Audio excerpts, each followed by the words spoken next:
is a remarkably powerful place. The central organ of the human nervous system. It's made up of 100,000 miles of blood vessels.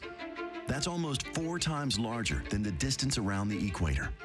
Neurons transmit and receive information that tells us when to breathe, when something is painful, warns us when there is danger, and tells us when to cheer for the touchdown. Within the brain, there are 100 billion neurons who pass information as fast as 250 miles per hour. That could outpace a Formula One race car. The power of the brain is remarkable. But what if our brains have adopted a mindset that needs an upgrade? Are we in danger of being trapped in our mindsets? How do we stop these mindsets from becoming mind traps? How do you stop these mindsets from becoming mind traps? No one likes feeling trapped. Can you remember the last time you were trapped? For me, as I thought back on the last year, it was on a particular flight that I was on. It was actually a Delta flight, and I say that because the Delta associates handled a really difficult situation remarkably well. I was taking a red eye from the West Coast direct back to Atlanta. Anybody love red eyes? Has anyone flown one that you've decided never again? Yeah. I don't know why every time I fly a red eye, I think no more. I'm not doing that ever again. And then I forget and I do it again. And so this was one of those situations. But I had just actually fallen asleep when I felt the plane starting to descend. And so I woke up and I thought, oh my goodness, that was amazing. That was very painless. And then I heard someone say that we were landing in Salt Lake City, which is not Atlanta.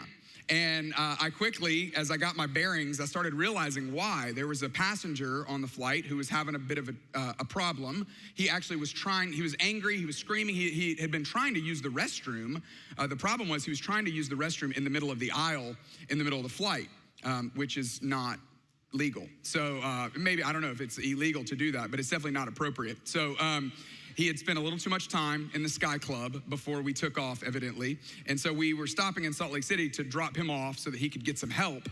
But while we were there, we ended up just sitting there for a couple of hours because there was some confusion around the amount of time that this particular crew had flown and some pilots, and we had to wait on another one. And that feeling set in where you feel trapped, you know? I got to get off of this thing. I don't like the way this feels. Maybe you felt that way. You've been in an elevator. Certainly, you've probably been on a flight before where you've experienced that. Maybe you've been on a bus or a car or maybe in a room. Hopefully, no one feels trapped right now. You are free to get up and leave whenever you would like. Just want to let you know that. None of us like to feel trapped. But what we're going to talk about over the next couple of weeks is there is a potential, there is potentially a problem for all of us that perhaps we can be trapped by our own minds. I'm sure you know this, but all of us are carrying around a mindset. You woke up today in a certain frame of mind. You walked in today. You decided to get online and watch this today with a certain frame of mind, a certain mindset. A mindset is just a way of thinking. It's a mentality.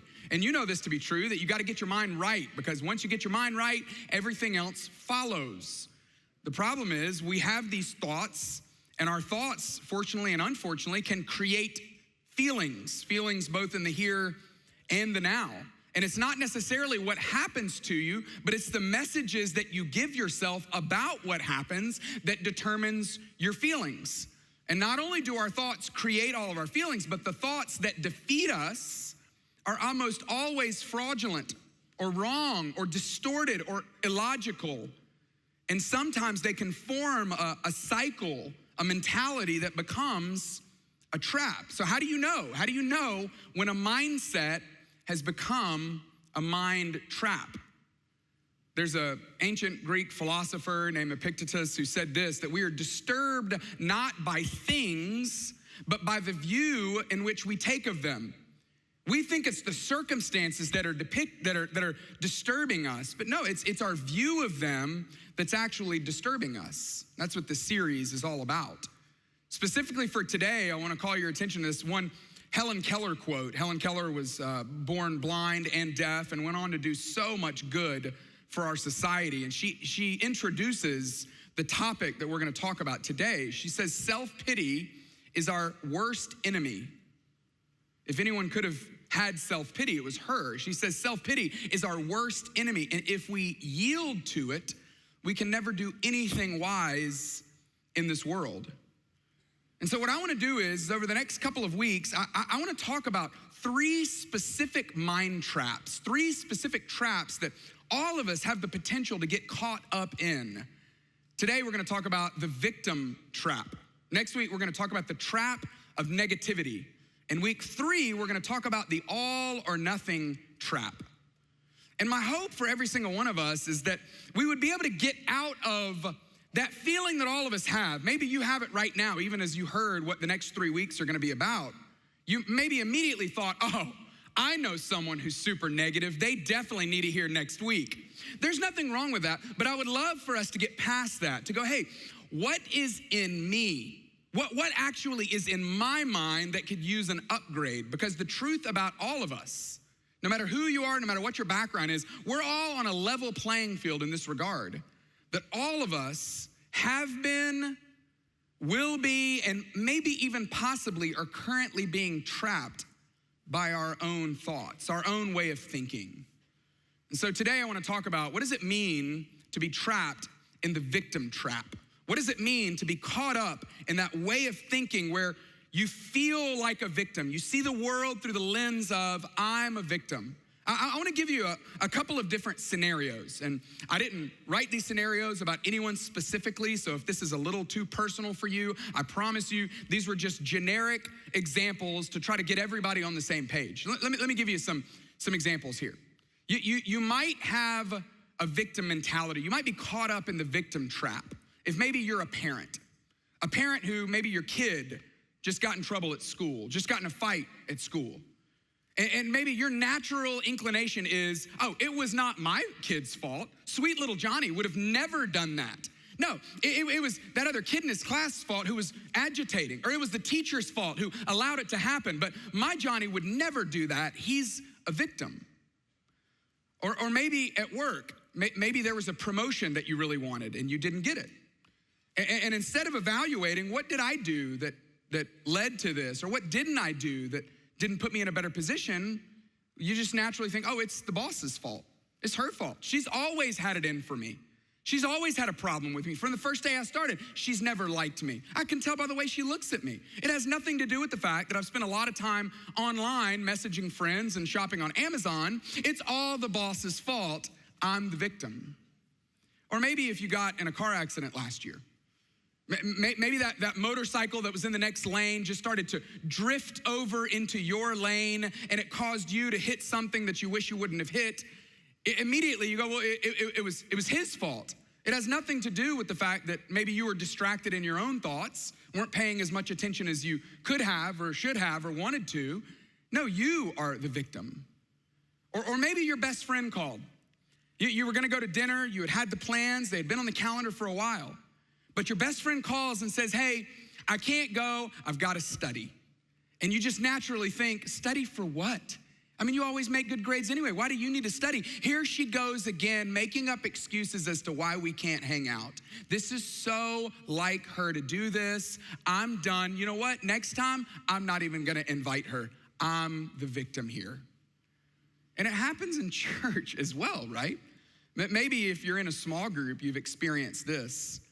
Small group leader asks a question, and of course, they call on someone else to answer it because the small group leaders never really liked you in the first place, despite the fact that you had your hand in the air.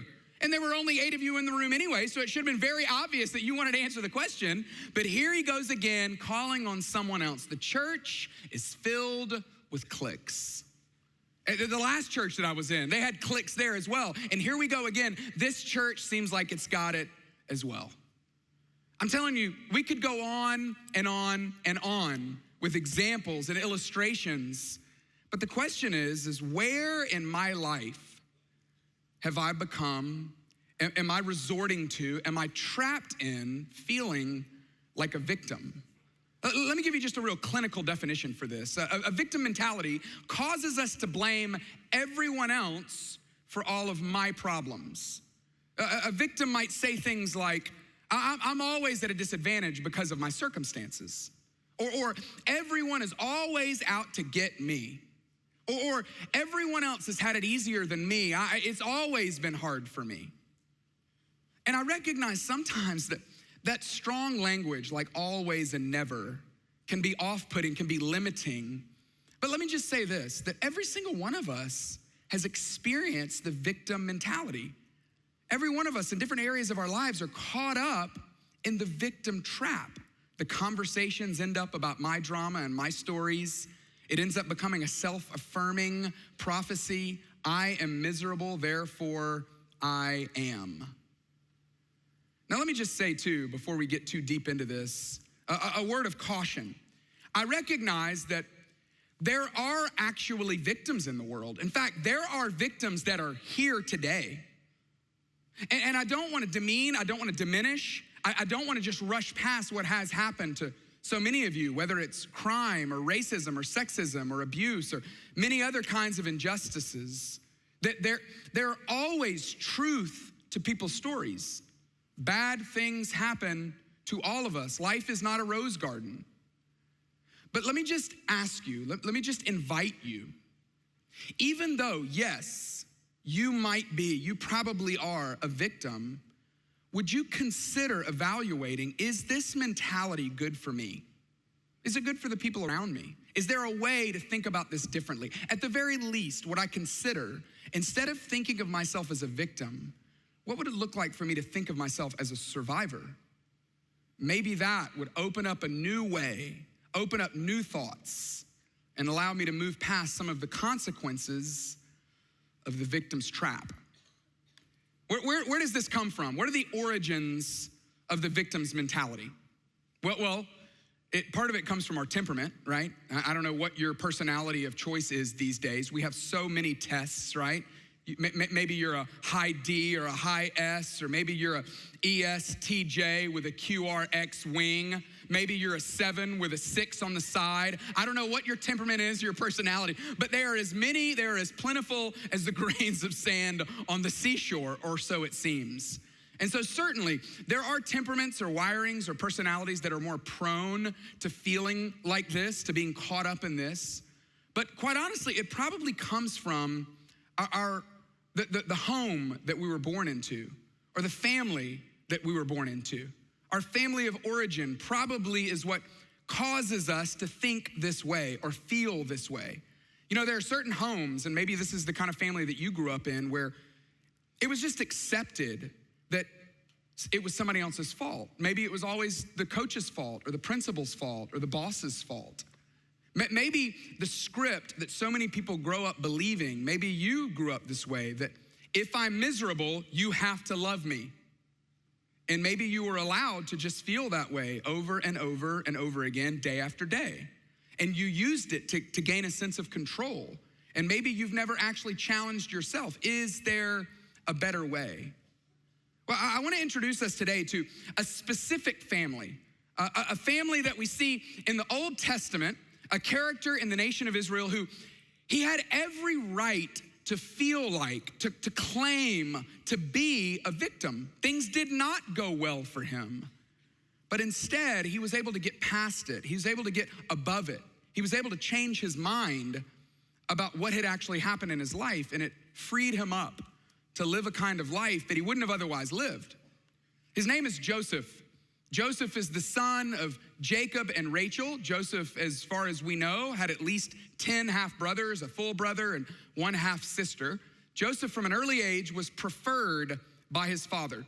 His father just loved him more. His father showed favor to him. His father gave him that famous article of clothing. You remember, what was it? Yeah, that dope coat that he got when he was a kid.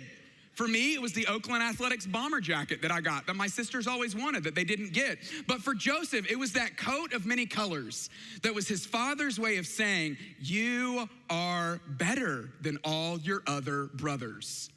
And Joseph, from a young age, he grabbed a hold of this sense of confidence. And it's what led him. It's what he led with. How do we know this? Well, because he told his brothers about it all the time. He would have dreams, and he would interpret the dreams and say, hey, there's gonna come a day when y'all are gonna be bowing down in front of me. That goes over quite well with your siblings, doesn't it, right?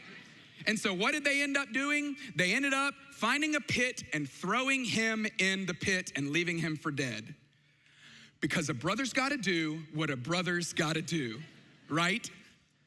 Don't act like you've never thought about doing that with one of your siblings before.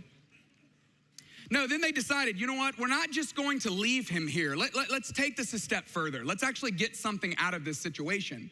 And so there was a car driving by. There was a caravan coming by that had spices and grains, and it was going from where they were in Canaan all the way to Egypt.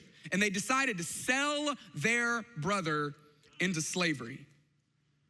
So there Joseph was, living now in this distant land, away from his family, away from his home. Think about all the messages that he could have told himself about what had just happened. But somehow, he didn't allow that to stop him. No, he took that circumstance that could have derailed him in numerous ways, and he decided to bounce back from it. And through his faithfulness and his trustworthiness and his ingenuity and his hustle, he started to get on an elevator and he started to climb up to the top. To the point where there was a ruler in Egypt named Potiphar. Potiphar was a very wealthy person, and he had noticed that Joseph was able, was a leader, that Joseph had a can-do positive attitude. And he put Joseph in charge of more, to the point where Joseph is now running his entire estate. When one day, Joseph realized, maybe for the first time ever, that he was crippled with something that I've never experienced before, dashing good looks. And Potiphar's wife decided, I'm kind of into him, and I'd like to see what could happen if he and I started having a conversation. Maybe one thing would lead to another.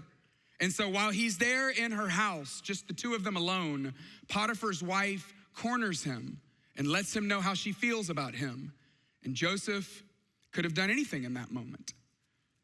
But Joseph decided to run. He decided to flee. And as he's fleeing, Potiphar's wife grabs his outer garment. And instead of staying, trying to get his coat back, not the one with many colors, but at this point, a different one, Joseph kept running. But unfortunately, Potiphar's wife told her own story about this. She told her own victim story. As soon as Potiphar gets home, she tells him, Potiphar, you're not gonna believe what that slave of yours did to me. Potiphar was infuriated. And immediately he threw Joseph into prison, falsely accused of something that he didn't even do. While he's in prison, there's a whole dramatic scene where he ends up meeting a couple of people that could have really helped him out. One of them was a baker, not just any baker, but the baker for the king. And one of them was a cupbearer, not just any cupbearer, but the cupbearer of the king. These two men worked in Pharaoh's office, and because of some things that had happened in their own life, they found themselves in prison with Joseph. But Joseph, again, was a hustler. Joseph had a great attitude, and Joseph had risen to the ranks where even in prison, he was in a position of leadership. And the baker and the cupbearer were under his command. They start having conversations about some dreams that they were having. And Joseph said, hey, this is no problem. I can tell you what those dreams mean. Joseph had this gift. He had this talent. He had this ability to interpret dreams. And so he interprets their dream correctly. And when they get out of prison and make it back into Pharaoh's office again, the line is just so disturbing. But it says that they forgot Joseph, even while he was in prison. So he's sold into slavery, falsely accused, and now forgotten in prison. Can you imagine all the feelings and emotions that he could have bumped into, all the negative energy and the negative feelings of why could this have happened? What in the world is going on? How could this happen again? But yet somehow Joseph did not let those negative circumstances allow him or keep him from realizing that God had more for him, that even in the middle of it all, God was doing something great. It's amazing how the prison sometimes causes us to question everything. I'm speaking obviously of the figurative prisons that we find ourselves in, those dark nights of the soul, where we start asking all the tough questions. God, why? God, what are you doing? God, how could this happen again? And somehow, Joseph seemed to ask this question: could God be setting up the circumstances around me to do something in me and to do something through me? Is God aligning the stars? Is he doing something so great that no one else can see to set this up in such a way that no one would be able to deny that God is the one doing all of this? I don't know how Joseph could have asked this question, but clearly something is leading Joseph. Someone is guiding Joseph to the point where this dramatic scene happens in Genesis 50 toward the tail end of Joseph's life. Again, Joseph had gotten out of prison at this point. Pharaoh had heard about his skill, about his gift. Pharaoh had elevated him to a higher position. He had been responsible, he had been faithful, he had been diligent, and now he's number 2 in command of all of Egypt. When he has his own dream about a famine that's going to hit this area, not just Egypt, but also Canaan, where he's from. And so Joseph leads the country to do a lot of remarkable things, to save up a lot, so that when the famine hits, they would be ready. But his family had not done so. The times were so tough, Jacob tells his sons, he says, hey, the only thing I know to do is, should you go to Egypt and beg for help? I hear they have food. And so the brothers pack up, make their way over to Egypt, where they have this face-to-face altercation with who? Their own brother. For a moment, Joseph was able to have a conversation with them where they didn't know his identity. But when the moment comes where his identity is now revealed and the brothers realize now they're standing face to face with the very person that we had thrown in the pit, they're scared, they're fearing for their lives, and Joseph responds to them. And I want to look for just a minute at what Joseph says to them, because we get a little picture into Joseph's mind as to what was going on up here that allowed him to live in such a different way. In Genesis chapter 50, verse 19 says this, but Joseph said to them, don't be afraid. Am I in the place of God? Don't be afraid. Am I in the place of God? Meaning, I'm not a judge. He's the one who's a judge. I don't have the ability to look through these circumstances and figure out what God is doing. That's not my job. That's his job. And maybe that's what Joseph was able to do when he was sold into slavery. Maybe everything in him wanted to be the vindicator, the one to go and seek retribution. But he had to decide in that moment, am I in the place of God? No. When he was falsely accused, and he had to decide, am I gonna take up my own cause, or I'm gonna submit my cause to the only one who can do anything about it? Am I in the place of God? When he was forgotten about in prison, and it would have been very easy to just believe the lies that if everyone else has forgotten about me, then maybe God's forgotten about me as well. But he knew the character of God, that God is not one to forget, that God is not one to look over the plight of his people. So he reminds himself yet again, am I in the place of God? No. God was with me when I was sold into slavery. God was with me when I was falsely accused. God was with me when I was in prison, and God's with us right here, right now. And if God is with us, then what harm could come against us that we wouldn't be able to handle or that he wouldn't be able to shine through? I just wonder for you, for me, if we're convinced that God is with us, then what kind of thoughts would go through our mind?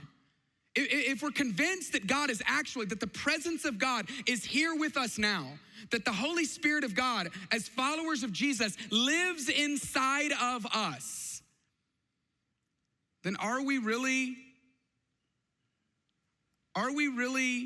victims like we tell ourselves we are?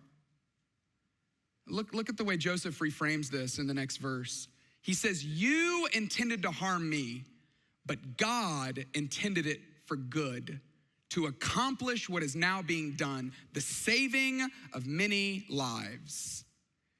You intended this to harm me, but here's the good news. You don't control the world.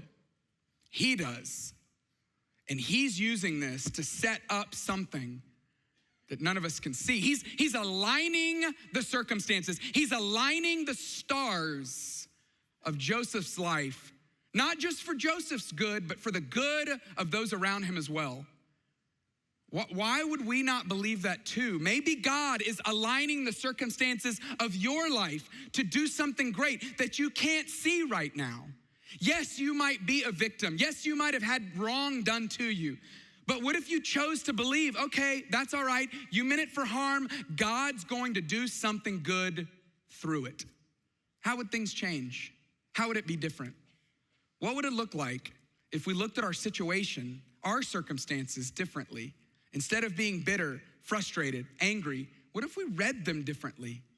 Could God be setting up the circumstances around you to do something in you and to do something through you? Maybe it does us no good to continue to tell ourselves, I'm the victim. All this wrong that's been done to me. No, maybe we could get to a place where we could say, God, could you be using this to do something in me and through me? Look at what Joseph says next. He says, so then, don't be afraid, because I'm going to provide for you and your children. And he reassured them, and he spoke kindly to them. This is beautiful. This is huge, because one of the problems with feeling like a victim is we feel out of control. Now, let me just say this about control. Control is a tricky thing. It's not helpful for us to feel like we're in control of everything, right? You know people like that. You might be sitting with someone who needs to be in control of everything. That will cause devastation on everyone around you. But at the same time, if we sit back with our back against the wall, sitting on our hands, believing that we're in control of nothing, we'll also see the devastation that causes as well. Control is tricky, it's complex, but there are things that you can control. What could Joseph control in that moment? He could control how he was going to respond. Am I going to respond in retaliation, or am I going to respond in redemption? And he made a decision that day. I'm going to do good for you, and I'm going to do good for your children. And he reassured them, and he spoke to them kindly. Instead of determining what we can't control, maybe to get out of the victim trap, we've got to decide what it is that we can control and take control of that. So what I want to do for just the last few minutes that we have together is I want to give you just a simple plan. Because maybe you're sitting here going, okay, I started realizing there's some victim mentality in me. There's this certain situation, or there's this certain problem, there's this certain area of my life. But what do I do? What do I do about it? Here's just a couple of thoughts as we look at the story of Joseph. Number one, you've got to identify your own victim thoughts. You've got to be able to identify your own victim thoughts. Why? Because the better you get at identifying them, the better you'll be at identifying them, right? If you never identify them, if you never isolate them, then you never actually get to experience combating them, fighting against them. And so you begin with that, identifying your own victim thoughts. And once you start doing this, you'll start seeing them everywhere. This has been true in my own life. I first noticed this when I was 16 years old. When I turned 16, my parents, they gave me this car. It was a 1990 white Volvo 240 DL. It was not a super nice car, but I was very grateful for it. And I just thought, hey, you know what? Maybe the cool part about this is I didn't know anyone at the time with this car. And so I thought at the very least, maybe this is unique. Maybe this just feels like, okay, this is like my thing. This is gonna be like part of my vibe that I'm trying to put off with the ladies. I thought, okay, maybe this will be good. That morning I was driving to school. The first morning I was driving, I pulled up at a stoplight and I looked over next to me, and what did I see? I saw another 240 DL Volvo. And I thought, I've never seen you in here. When'd you get up in this? You know, like I didn't know you were here. I go to my school, I look around the parking lot, I see like 4 of them in the parking lot. I'm like, that's weird. They weren't here before, but now all of a sudden they're here. I go to Wendy's that night with some friends. I look in the parking lot of Wendy's, I see a couple Volvo 240 DLs. Where are all these things coming from? Were they all new to the town? No. I just started noticing them. And once you notice them, you get better at noticing them, and you start noticing them more. The same is true for your own thoughts. When you start identifying them, you get better at identifying them, and you start seeing more of them, and it allows you to start seeing them more so you can start dealing with them. Number 2, would you be willing to get some awareness about the false benefits of your victim thoughts? that there's some false benefits to these thoughts. You know what false benefits are, right? Let's take another example of life. I don't know if you're a sugar person, like after lunch, you gotta go find like a piece of chocolate or a cake or something, or an ice cream cone. If that's you, then you get this. If that's not you, then I don't believe you in anything in life. But if that's you, let me just talk for a second, because I know what that feels like, where you start training yourself that you gotta have that fix. And it does do some good, right? I mean, what does it do for you? I mean, it gives you like a little energy rush. It makes you feel good. Your brain releases this excess of dopamine and serotonin that makes you feel good about your life, right? And you're like, man, I'm so glad I found this. But then what happens? Like an hour later, you're laying on the bathroom floor trying to take a nap at work, right? Anyone else? No, there's like a sugar crash from after the fix. That benefit that you got was actually a false benefit. And when it comes to our victim mentality, the same thing is true. It allows us to actually avoid having to take responsibility about anything. If it's always someone else's fault, I don't have to take responsibility. People lavish their attention on us when we start with our sob story. They feel sorry for us. They're less critical of us because they go, oh, well, he's had it rough, she's had it rough. I wouldn't say that if I were you. We're more likely to actually get what we want because we can use those emotions to manipulate others. We feel interesting because we've got all these stories to tell. We're never bored because there's too much drama going on.